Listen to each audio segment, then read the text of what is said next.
Carpenter. He is the director at the Institute for Health and the Environment at the University of Albany. He has been involved since the 1980s in the research surrounding electromagnetic frequencies and electromagnetic hypersensitivity. And he's going to be joining us today to dispel some of the misinformation out there surrounding these technologies. Well, Doctor, thank you so much for joining us today. So we have got so many conflicting reports coming out.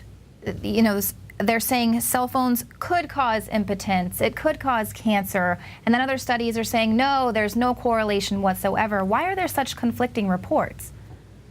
Well, there are a variety of reasons. In the first place, you don't get a positive result in every study, even when there are associations that are real.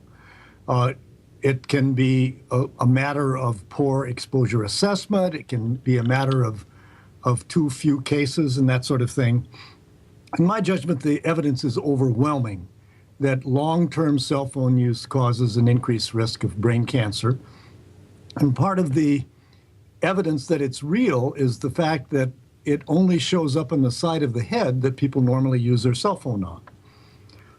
Now, for adults, it does require using a cell phone for a long period of time. The evidence is strongest after 10 or more years, or 1,600 and something hours. So it's a prolonged exposure. But the big concern are the few studies that are now appearing that show that when individuals under the age of 20 use a cell phone, even for a shorter period of time, the risk that they will develop brain cancer is even greater than it is with adults, some five-fold greater. And it appears that older adults are less at risk than younger adults, even for the same period of time. And this is totally consistent with what we know about other sources of exposure that lead to things like cancer, that children are by far the most vulnerable. And as time goes on, our bodies are growing less, our cells are dividing less, and there's not the same level of risk. Right. Now, yes, and you asked me another question, which I think is a very important one, which was, which are the really dangerous frequencies? And the problem is we can't really answer that. I'm increasingly impressed that the kinds of cancer we see are pretty much the same, no matter what the frequency of exposure is. The evidence is very strong that 60 hertz power line magnetic fields increases the risk of childhood leukemia. Now we're finding that people that live near very powerful AM radio transmission towers, Vatican Radio, for example, a number of powerful stations in Korea, the children that live near those towers develop leukemia more frequently than children that live far away. And furthermore, the relative risk goes down along with distance from the tower. So in both of these circumstances, the whole body is being exposed, and it appears that leukemia is the cancer of greatest concern. Now, I already said that for the cell phones, it's brain cancer we're concerned about. But there is less strong evidence than for leukemia, but there's evidence for elevations in brain cancer risk around the 60 hertz magnetic fields as well. That's both with children and with adults from occupational exposure. So I don't think that the frequency is so important. The issue of smart meters is a very interesting one, and again, we don't have a lot of studies specifically on smart meters. My big concern about smart meters is that these use very high intensity pulses.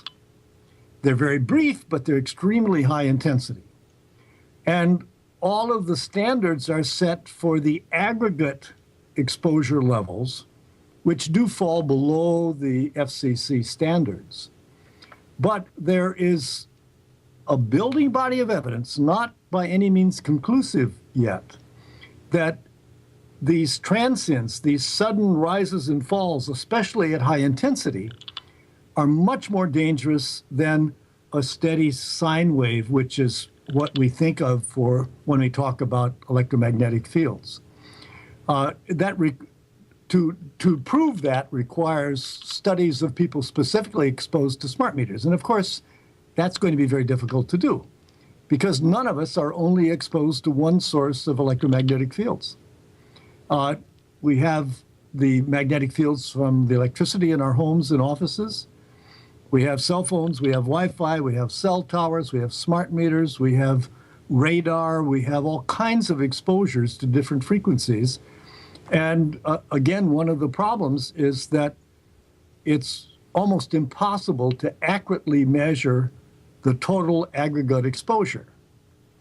However, when there is inadequate exposure assessment in epidemiological studies, one can be certain, if you still find statistically significant associations in the presence of inadequate exposure assessment, then the true risk is going to be much greater than what you would obtain in those studies with flawed assessment of what the actual exposure is.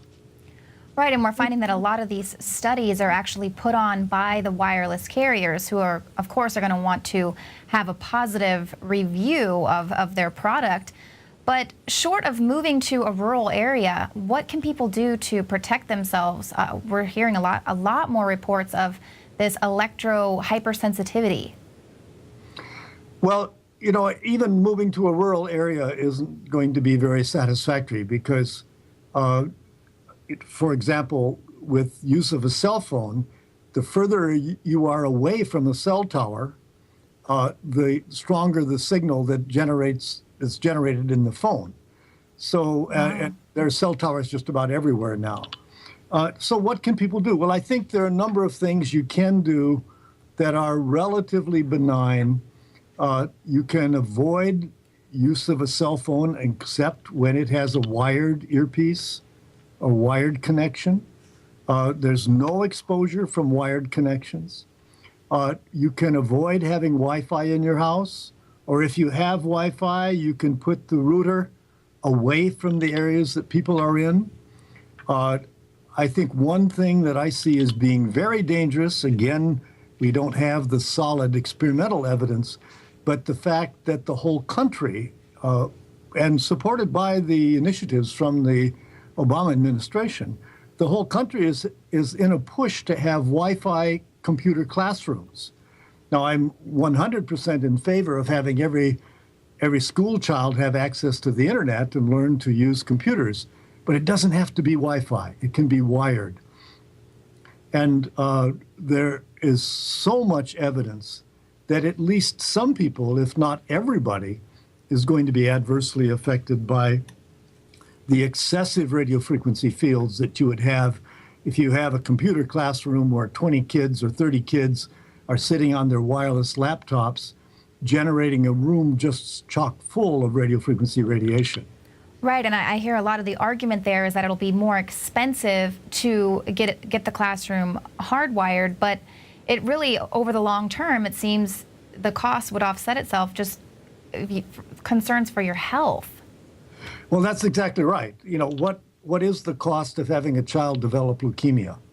What is the cost of having a child in school whose learning ability is impaired because of these radio frequency radiations? Now, I need to say there that the evidence for EMFs impairing cognitive function is still quite weak, but there's enough evidence so that parents and teachers and school administrators should be concerned about that.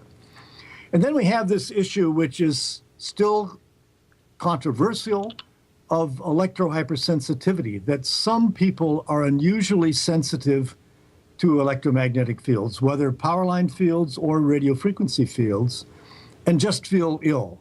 They feel mentally dull, they have headaches, they have aches and pains, sometimes they're nauseous, often they have ringing in their ears, and they just feel unwell. Now, I get calls regularly from electrosensitive people. Now, they're often referred by their physician to a psychiatrist with the thought that this is just psychosomatic. Now, for some people, it may well be psychosomatic, but I'm convinced for other people it is not, that this is a real syndrome where some people respond to these fields with a greater intensity than do others. And I think that as as a nation that tries to reduce exposures and harm to people, we should be regulating on the basis of those that are most vulnerable and most sensitive to these fields. I get calls all the time from people that want to know, where can I go to live? Because I can't stand living where I am because of the neighbors' smart meters, the Wi-Fi in the community, the cell tower next door, the cell tower on the roof of my apartment, this kind of thing. And there aren't easy answers to those people, but they are clearly suffering. Most of them, I suspect, from the radio frequency radiation or the power line radiation. Perhaps some of them are just people that are ill for other reasons and want to blame the EMFs. But I don't think that the electrohypersensitivity can be passed off as being only a psychosomatic disease. It's not. Absolutely, and especially as there's such a strong push now to get the entire country on the grid, even though we have these vulnerabilities with hacking and things like that, but just at the very base level, there are genuine concerns for people's health.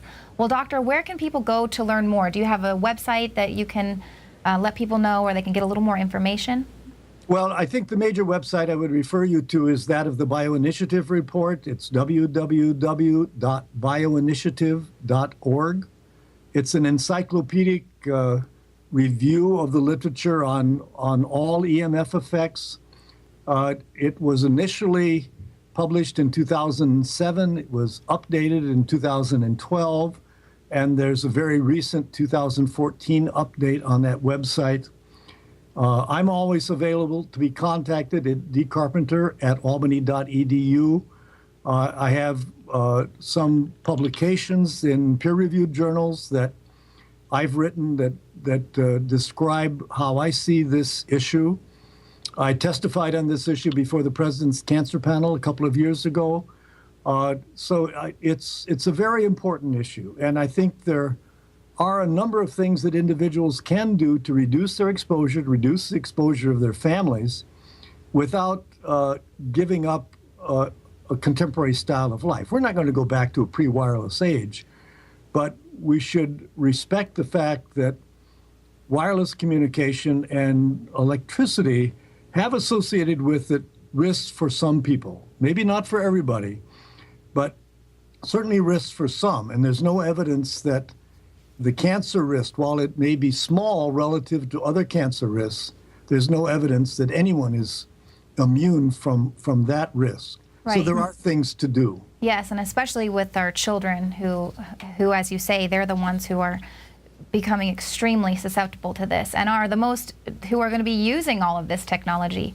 Well, thank you so much for joining us today and for everything you're doing. And it's my pleasure. All right, we'll talk to you soon. Thank you. Well, it is important for us to remember that we are dealing with a relatively new technology, so I would always err on the side of caution. Like Dr. Carpenter said, it could take decades for the effects of exposure to EMFs to reveal themselves as cancer or neurological disorders.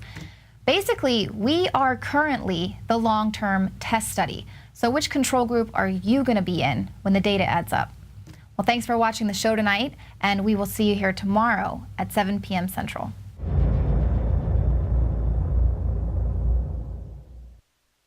Hi, I'm Shane Steiner. A lot of you have been following my progress using Super Male Vitality. The last 19 weeks has been an incredible experience. I was feeling a little down and lethargic during the holidays, and none of the supplements that I was taking were doing any good. That's when my longtime friend from high school, Alex Jones, introduced me to Super Male Vitality. I was a little skeptical at first. Not only would I have the energy to work out and go to the gym, but it was actually the changes were happening to my body a lot more rapidly. My whole mood, my libido, everything had completely changed. The concentrated organic herbs, they stimulate your natural systems to produce the natural hormones that you need. I just really wanted to bulk up and hit it hard, and I went in for about the first 5 weeks and was lifting heavy weight and just really hitting it hard, and I gained 20 pounds of muscle immediately. Since that, I've decided I was going to lose some weight and slim down. I just changed up my workout a little bit, and 35 pounds came off. Folks, this is not a joke. This is not a gimmick, it's real. Super Male Vitality, available at InfoWarsLife.com.